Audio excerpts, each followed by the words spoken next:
नमस्कार, मैं निशा यादव अपने यूट्यूब चैनल पर आप सभी का स्वागत करती हूँ। सुनाने जा रहा हूँ विवाह गीत। आप लोग कैसा लगा कमेंट में जरूर बताइएगा। कह तू त मोरी सासु नैहर जाइत नैहर भैया के बिया कह तू त मोरी सासु नैहर जाइत नैहर भैया के बिया जाए के मोरी बहुहर मिनहाना करब जल्दी घर के चलिया जाए के मोरी बहुहर मिनहाना करब जल्दी घर के चलिया जेठ के मास सासु नैहर जाई आषाढ़ में भैया के बिया जेठ के मास सासु नैहर जाई आषाढ़ में भैया के बिया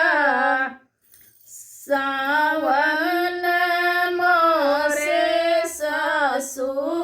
खेलबै कजरिया भादो बिरतिया अन्हार सावन के मासे सासु खेलबै कजरिया भादो गिरतिया अन्हार क्वार के मासे सासु पितर आई हैं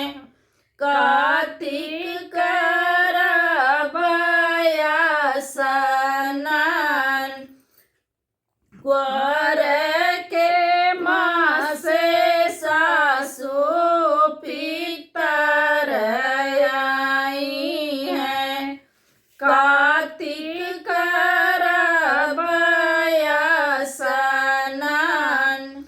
अगहन के मासे सासु सखिन के